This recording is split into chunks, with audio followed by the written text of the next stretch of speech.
The CBS Radio Mystery Theater presents...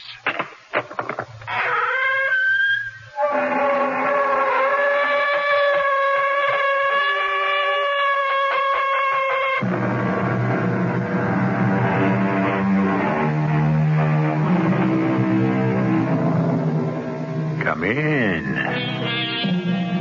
Welcome. I'm E.G. Marshall. Have you ever known terror? Have you ever come up against something that so threatened you, so horrified you, that it stopped your heart for a moment? If you never have, count yourself lucky. But don't count on your luck too much. After all, who's to say that terror may never touch you, huh? Consider Helen and Jim Crane. They never thought it would ever touch them. Blood. Jim, there's blood all over. And the axe. Did you see the axe? Come on, let's get out of here. The blizzard. We can't stay here either. There must have been a terrible fight in that kitchen, and I'm not waiting for the winner to come back. You don't suppose... What? The murderer the police are looking for. The man who slaughtered the Grant family. They said he was holed up somewhere on the mountain. This cabin, maybe? You don't think... All I think is that we'd better get out of here.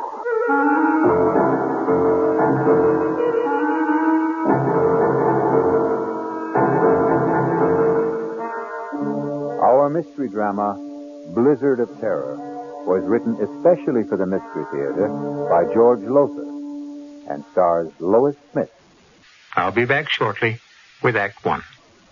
More of the Mystery Theater on WABC.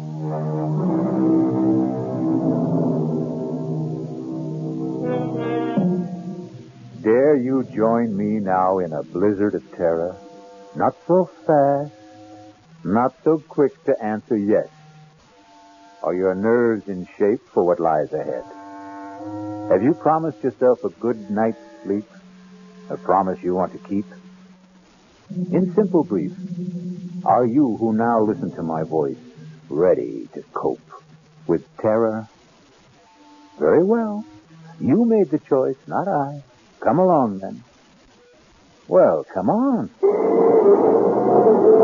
That China will form no coalition with Russia in the foreseeable future. That's the world news. Now I have a special bulletin from the big Indian Sheriff's office. Jim, turn the radio Sheriff off. Ed Ralston warns all motorists to stay off the roads on Thunder Mountain. Not only because of the blizzard, but also because the man sought for the brutal murder of the Grant family is believed to be hiding out somewhere on the mountain. Jim, please, shut it off. All of them, with a kitchen carving knife. The Grant family... Thank you, Mr. Crane. You're welcome, Mrs. Crane. We don't need to be told again and again that we're in a blizzard on Thunder Mountain. We know we are, thanks to you. I'm sorry. Okay, skip it. Maybe it is my fault. Jim! Wow, that was a close one. I can't see the road. All I can see is snow. What's that? What's what? There, just ahead, back under the trees. A cabin? So? We better stop. Oh, no way. Jim. We're just managing to make it up this grade now. If we stop, we'll never get started If again. we keep going, we're sure to get stuck. Those snowdrifts out there are getting worse. Yeah, I know, We'd be safer in that cabin. we could freeze to Jim, death. please, for once, listen to reason. Okay. You win. You always do. Don't stop here. The cabin's over there. If we drive in there, we will get stuck. You really are going to have to get new glasses. Can't you see the road? Oh, yeah. Tire tracks. Snowed over, but tracks. Those tire tracks, they mean somebody's there. Yes. Look. Smoke coming out of the chimney. Ah, now, are you glad we turned in? Swooning was the light. You're angry because I was right. When are you wrong? When are you ever wrong? Oh, you are something. You are. You are really Why do we quarrel like this, fly at each other every time? Well, maybe if you weren't so darned independent. Forget it. Okay, come on. Ooh. Oh, it's nice. It's so cool. Yeah. All right, let's get inside. Fast. Hello? Hello? Anybody home? Hello? Just open the door and go in. Well, I don't like to just barge in. Jim, under the circumstances. If you won't, I will.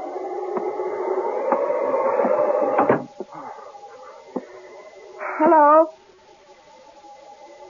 Anyone here? Hello? There must be somebody here. There's a fire smoldering in the fireplace. Here, look, there's a pipe in this ashtray. The tray is full of pipe ashes. Yeah. Oh, here's a coffee cup, half full. Uh-huh. There's a book open on the table. Huh. Jung's Psychology of the Unconscious. Whoever owns this place must be a brain. Hello?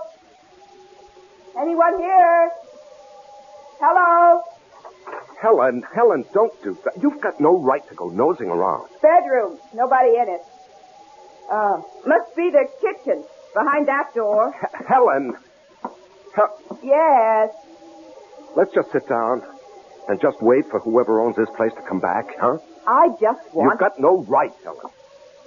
Now, the owner of this place must be the kind of person who wouldn't like people nosing around. Oh, now, I'm telling really? you. Just look at it.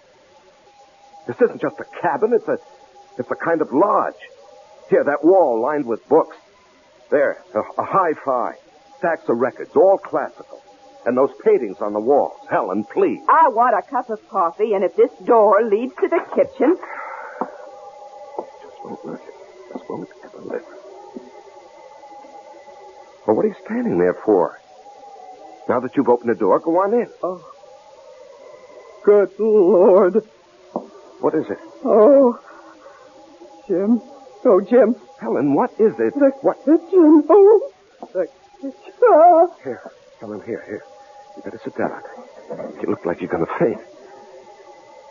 Now, you just sit there. I'll have a look.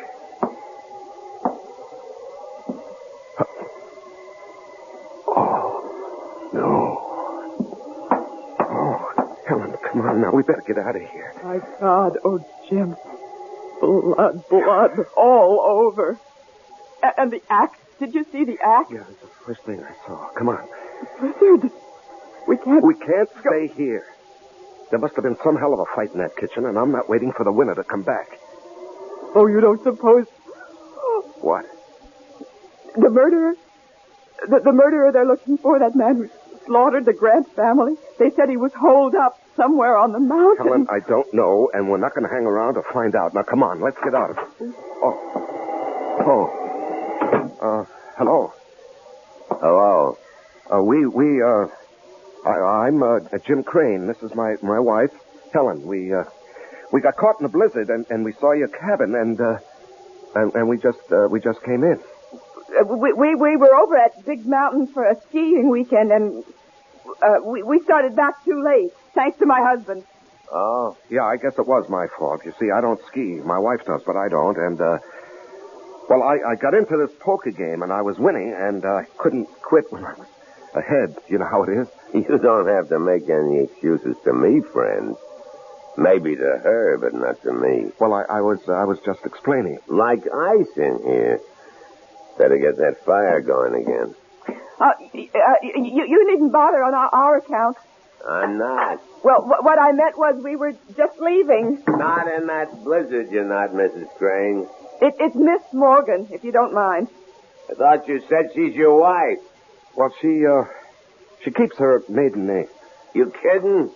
No, You marry a doll and give her your name and she won't use it? What's the matter, excuse me, Ms. Morgan, you said, huh? What's the matter? Your husband's name isn't good enough for you? It isn't that. Then what is it? I prefer to keep my own name, that's all. A lot of women do these days. Yeah, they call it women's lib. Women's what? Lib. For liberation. You know, they keep their names, their independence, their jobs, everything. Everything, eh?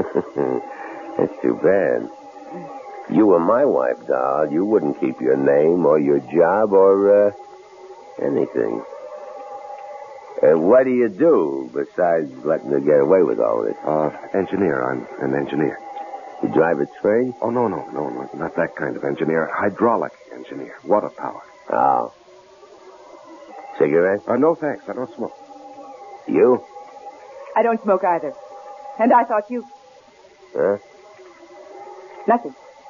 You thought I was? Well, I noticed the pipe in the ashtray, so... Yes, I do smoke a pipe now and then. Cigarettes, too. You haven't told us your name. Jake. Jake what? Jake's enough. We need more wood. I'll get it. Oh, let's get out of here. No, we can't. Well, we've got to. He doesn't own this place. He doesn't live here. And from the looks of him, oh, good Lord, what a bruiser. He could be the murderer the sheriff's looking for. The blood on his clothes, it's all over his parka. Helen, we can't be sure it's blood. What else could it be? And what about the cigarettes? There's not one cigarette in that ashtray. There's nothing but pipe ashes. Yeah, that's true, all right. And he's stupid. Totally uninformed. He couldn't be the man who reads these books. Listens to that music. He never heard of women's lib. He thought you drove a train. Helen, we can't leave. We could die out there. We can die in here. And I have a feeling we will, if we don't get...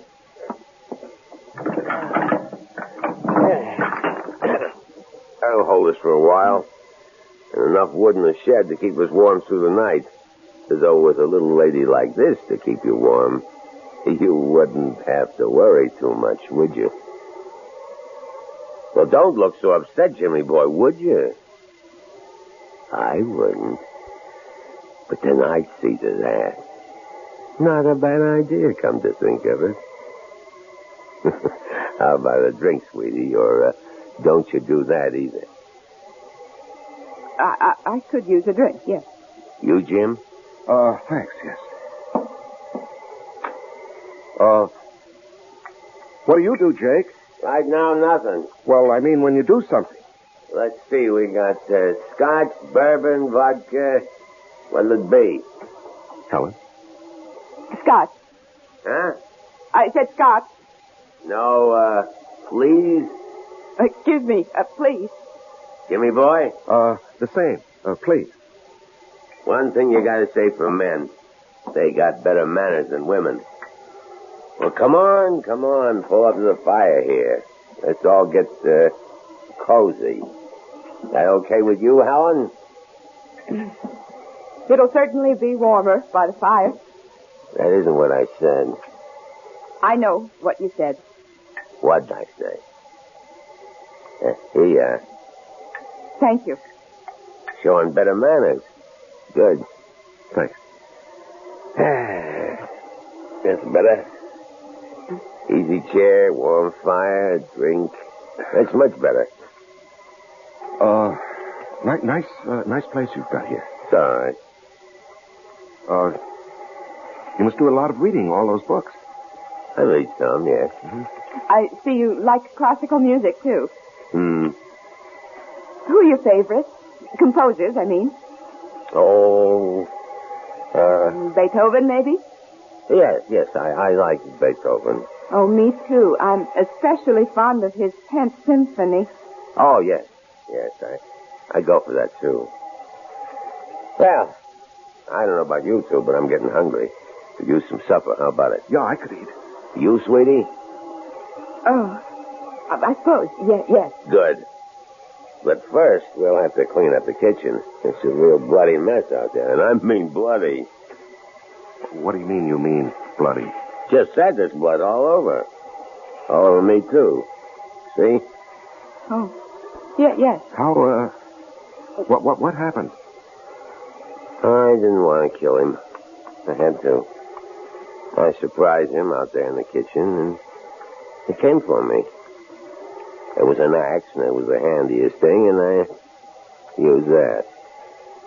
I sank it into his skull, deep. I couldn't help thinking of the Grant family. The Grant? Yes, you haven't heard about that. Whole family down in the valley. Slaughtered. Blood all over it. Like out there in the kitchen. We better get to it. You mean me? There's a lot to clean up. I can't do it by myself. Jim will help you. No. You will. I'd rather not. I didn't ask you whether you'd rather or wouldn't. I'm telling you. I'll give you 2 minutes to get out in this kitchen with me and get to work. There is no Beethoven 10th. Oh, Jim, what have we got ourselves into? Helen, better humor him. Go on now. You better go on out into that kitchen. I'm scared. I just can't be in that kitchen, not alone with him. Oh, you saw the way he looks at me. The things he says. Oh, don't worry. I'll protect you. You? Well, how about it, dollface? Are you coming? Yes. Yes. I'm coming.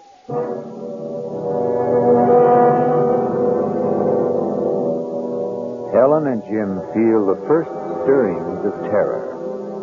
But worse, much worse, lies ahead for them. I'll be back shortly with Act 2. On WABC.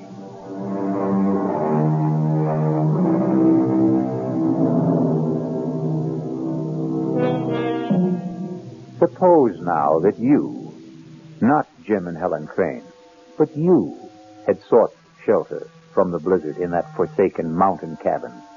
You had met this strange and quite obviously murderous man who calls himself Jake. Suppose you, not Helen, are helping him, against your will, to clean up the shambles in the kitchen. The bloody shambles.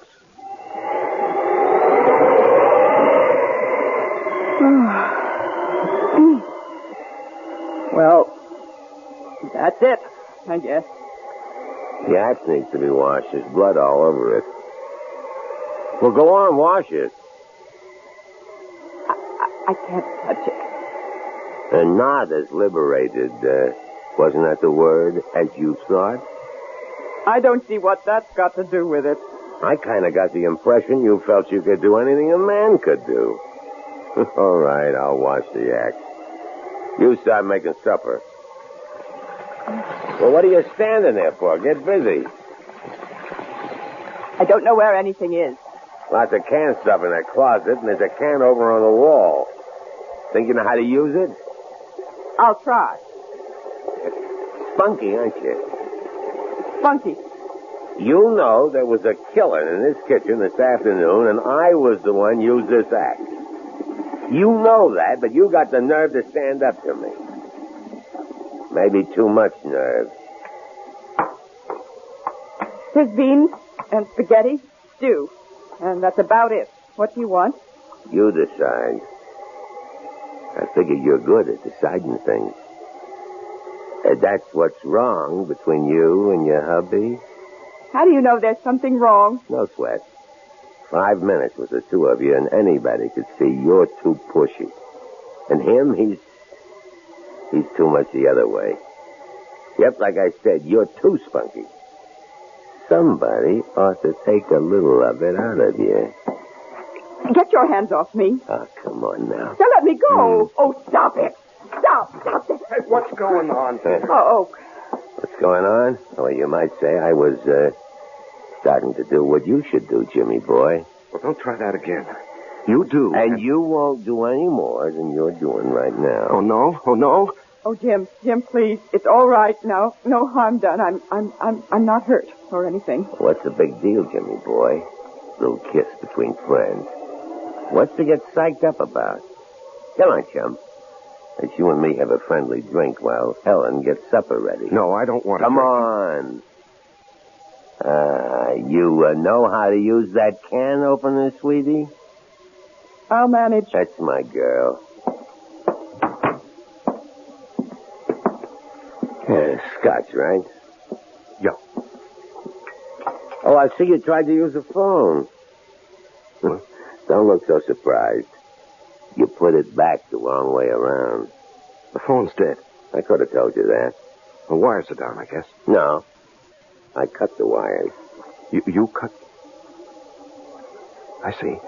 Well, you drink, Jimmy boy. Cheers. Oh, and by the way, in case you've got any other ideas about getting help, those guns over the fireplace aren't loaded.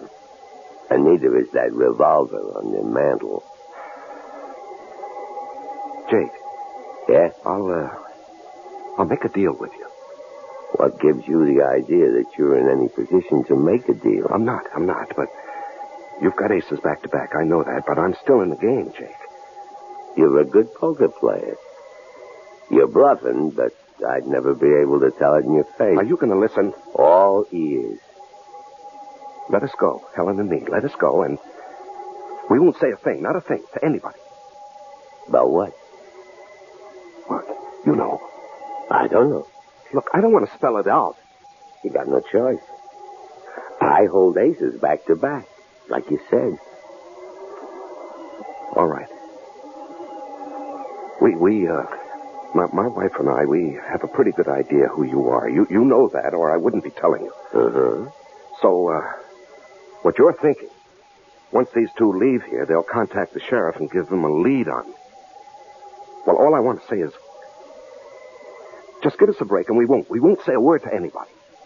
Thanks. I appreciate that. And in return, you just let us go.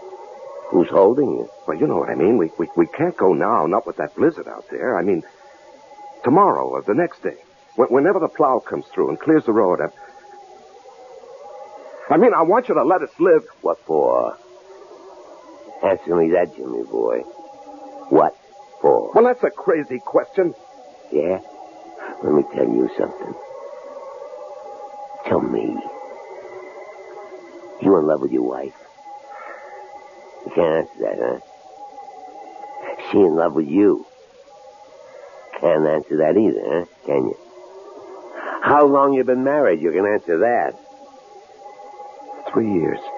What happened, Jimmy? What happened between the times 3 years ago you two couldn't wait to get married, I'll bet, and now, when you can't wait to get divorced? You are thinking about divorce, aren't you? Well, we don't get along, that's for sure, but... For what? You're at each other's throats day in and day out, right? Nothing but fights, arguments, frustrations on both sides.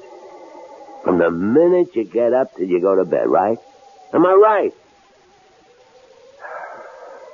Yeah, you're right. And you want to live? For what? Well, you keep hoping things will change. They won't. Unless you make them change. Very few ever do. They keep hoping right into the grave, hoping. Like the Grants. Why did you kill the Grants? They killed themselves. They were dead long before they were put out of their misery. Like you and her. I'll make a deal with you, Jimmy. I'm listening. You give me a good reason why you should go on living. And it's a deal. We want to. No. You just don't want to die.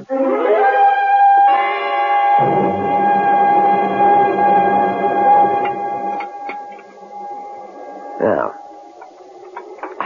it wasn't a bad meal, sweetie. You're real talented with a can opener. Thank you. Storm's getting worse. Yeah, we're really snowed in now. Drips above the windowsills. Better build this fire up, and then I guess we'll hit the sack. Where do you want to sleep, sweetie?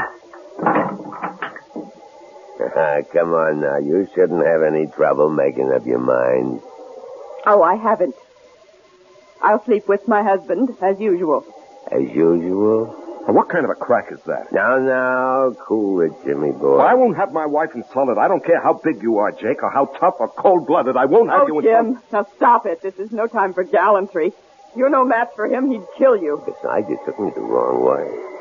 All I meant was, well, come on now, be honest. How long has it been since you two did sleep together as husband and wife? That's no business of yours. Long time, huh? Well, the minute I laid eyes on you, the way you acted toward each other, looked at each other, the way you talked, anybody could see you hated each other. We don't hate each other. You love each other? You see, that's what I mean. You two. You don't hate, you don't love. You don't nothing. And you ask me, that's a nutty way to live. So how about it, sweetie? How about what? There's a nice big double bed in that bedroom, and it's going to be a cold night. And me, I sure appreciate it. I warn you, Jake. Oh, Jim! I'll sleep out here on the couch. Come here, sweetie. What? Oh. Let old Jake see if he can change your Oh, mind. but hey, now, Get what your are you doing? hands off her. Come here. You dirty... Jim! Oh, you should... little creep. Hit me, would you? Oh. Oh. Oh. I guess that'll hold you for a while, Jimmy boy. Now you, dog. Oh, no. Yeah. You can kill me if you want to. You could torture me for hours, but I would never...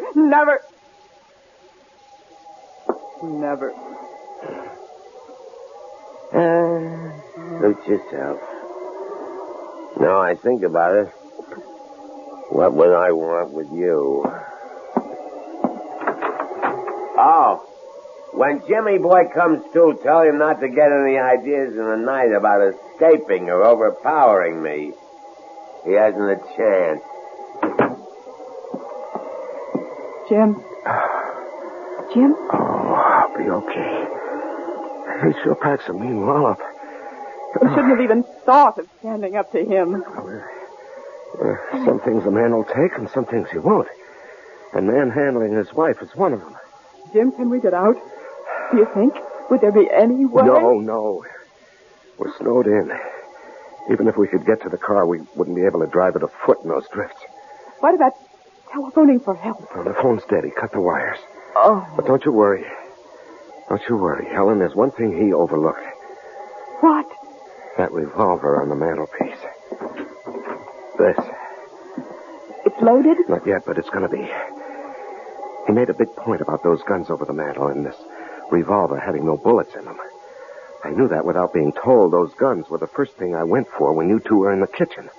But if they're unloaded... Well, I nosed around. I couldn't find any ammunition for the guns on the wall, but I found these in that drawer. Do they fit? Looks as if they ought to. We'll soon find out. They do. They fit. Yeah, thank heavens. What do we do now? We'll wait till morning. But we're safe now, Helen. Safe. Thanks to you, darling. You know, you haven't called me Dad in I don't know when. Jim, there's something I forgot to mention. I kind of figure you must have found the bullets for that revolver in the desk drawer. You did, didn't you? What of it? Don't bother loading that gun. It doesn't work. The trigger's broken. Nice.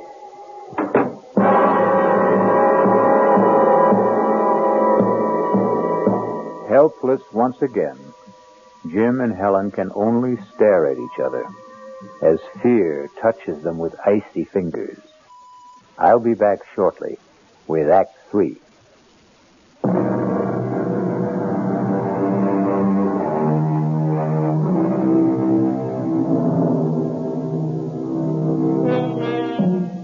Terror's icy fingers grip Helen and Jim Crane as they face all but certain death at the hands of Jake. Curious, though, isn't it?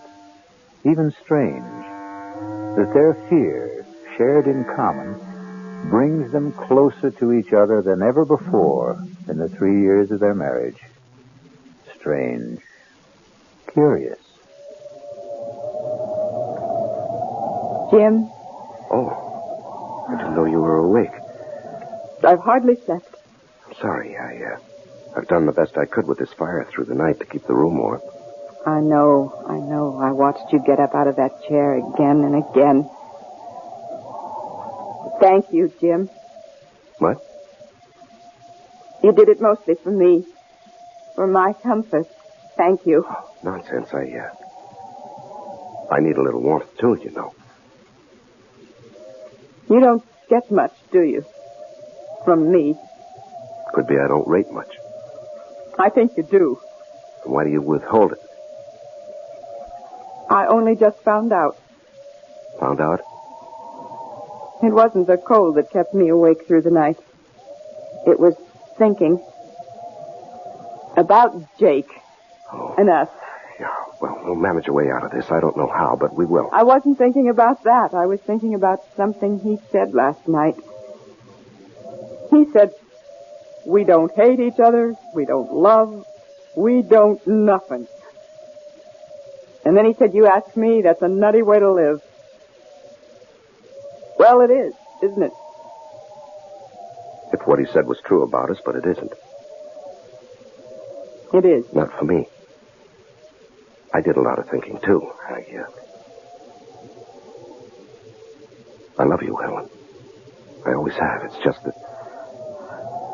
Yes? I don't know. It seems I can't reach you anymore. Something happened to us along the way, and I can't figure out what it is. I think I can. Tell me. I don't know. I think maybe it's just the times we live in. I mean, oh, well, take women's lib. I don't see anything wrong with women's lib. The fact is, I'm all for it if it doesn't go too far. It did with me, I think. Oh, I don't know. I do. I wanted to be... I still want to be my own person. Myself. Me. The last thing I wanted was to be dependent on anyone, and I guess especially on you. But last night, oh, Jim, I was scared. And when you fought for me, when you, well, you just went for him like a raging animal, Jim, and you did it for me. I know you wouldn't have done it for yourself, or maybe for anyone, but you did it for me. Oh, Jim, I needed you. I really did need you. Well, maybe the truth is... The simple truth is that we need each other. I don't mean just you and me, but everybody. I mean, we're all in the same boat, aren't we? Same world. We are dependent on each other, so... Why do we fight it? I'm not fighting it anymore. I made up my mind to that during the night. Jim? I love you. You are a wonderful husband, only I just never gave you the chance to be. Oh, Helen, sweetheart. Oh, I do love you. Oh, Jim, I do. Oh, I do. Oh, dearest. Well, look what's going on here. When did you two scrappers become lovebirds? Never mind. The fire needs building up. Get some wood, Jim. It's out back in the shed. Okay. So, you think you've fallen in love with your husband all over again, eh? You were listening. You overheard. Laugh myself sick. I don't see anything funny about it. You wouldn't. You believe it. So does he. Fact is, the two of you in the same boat, and no, you better row together or else. Or else what? You'll find out, sweetie. What will you take to let us go? Kind of putting the cart before the horse, aren't you? Go where? The blizzard has stopped. But those drifts out there must be 6 to 8 feet high. They must plow that road. They have to keep it open. A plow is sure to come through, if not today, tomorrow. Could be. Well, then. Well, then what? Don't kill us. Let us go. Why should I? I'll give you anything you want. I'll do anything you want. How do you know what I want? What makes you so sure you can supply it? You've made that plain enough. Jake, I beg you, let us live. At least, let Jim live. And I'll do anything. Anything. Oh, Jim! Oh, what happened? Oh, I was bringing an armful of wood and I stepped on a log. Oh, twisted my ankle. Here, let me give you a hand. Just lean on me. Now, take it easy. Jim, dear. Easy now, easy. Yeah, sit right there. Let me get that shoe off. Let him get it off himself. He's no cripple. You get out in the kitchen and scare up some breakfast. You heard me. Oh, the pain. See if you can stand on it. Stand? Try it. I can't. I'm helpless. Oh. Yeah. Real helpless.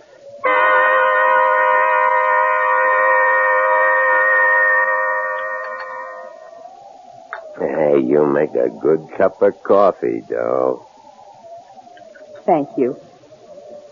I'll get another cold compress for your ankle, Jim. He's all right. I said he's okay.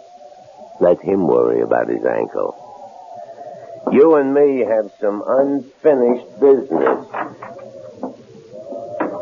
What is this? Helen, what is this? It's the only way. What only way? What are you talking about?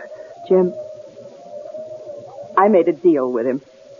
A deal? I said I'd do anything if he'd let us go. Are you out of your mind? He's going to kill us. Now, you know that. You're crazy. He'll get what he wants and then he'll kill us. No. Yes.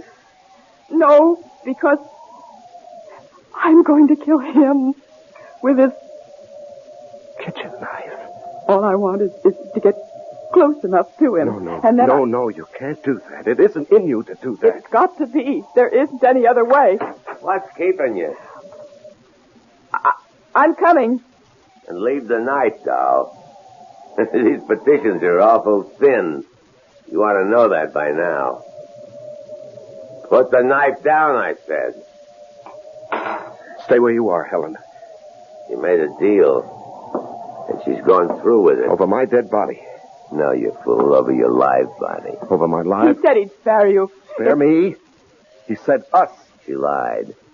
She made the bargain to save you.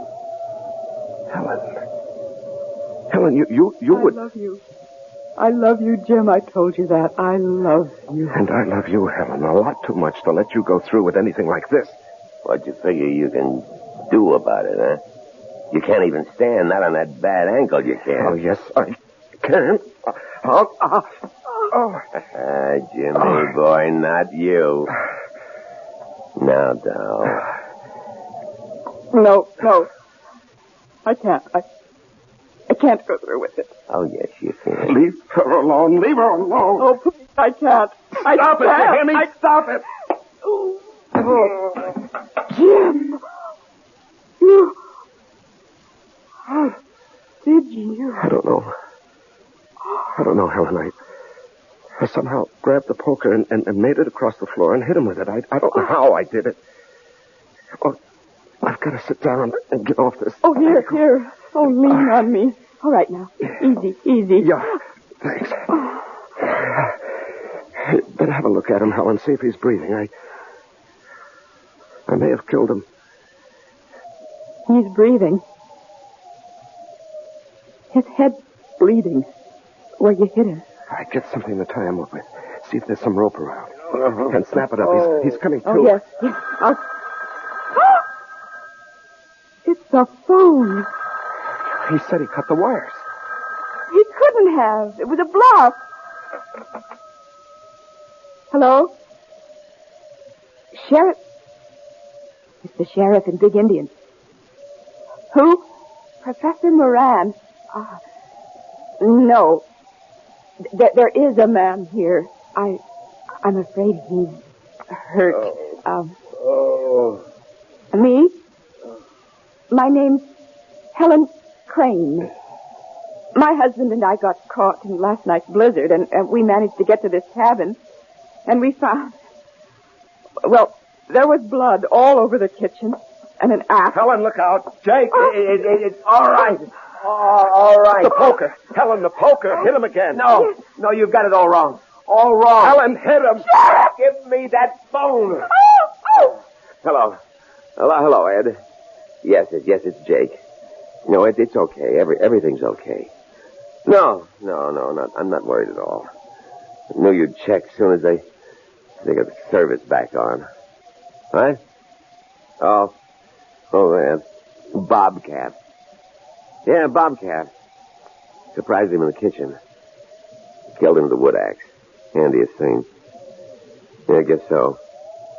Prowling for food, sure. Oh, well, a nice young couple. No, I'm very much alive. I'll explain when I see you. The plow. When? Good. No, we're okay. Plenty of wood, plenty of food. Thanks, Ed. So long. You... Professor Moran? Yes. Why? I don't get it. We thought you were the killer they're looking for. Yes, I know. Why didn't you tell us who you were? Why didn't you explain about the blood in the kitchen? Well, more important, why did you act the way you did? You acted the part of the killer. Yes. Why did I act the part? Well, you were guinea pigs, I'm afraid. Guinea pigs? Yes, I'm head of the Department of Psychology at City University. I sized you two up the minute I saw you. Your marriage was headed for the rocks, and like most couples, you didn't know it. No,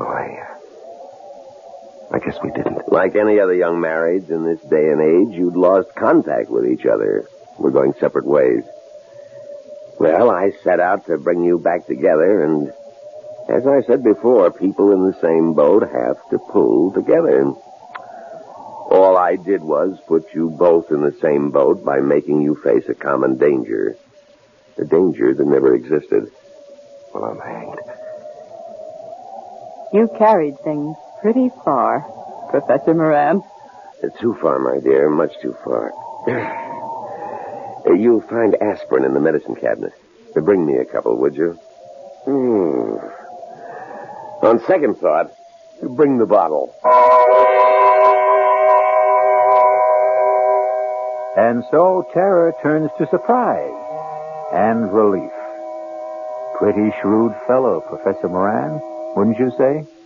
I mean, realizing that Jim and Helen were headed for divorce, that took keen insight into human nature. But then, he was, after all, a trained psychologist. I'll be back in just a moment.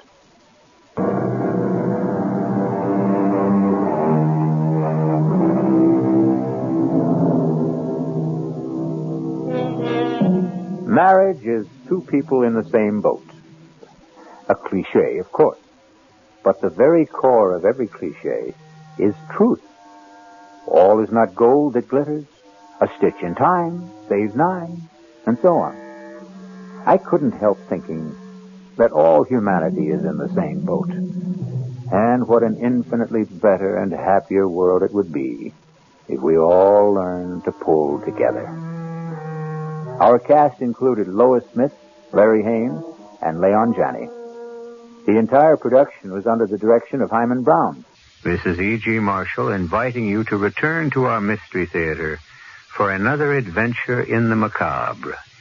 Until next time, pleasant dreams.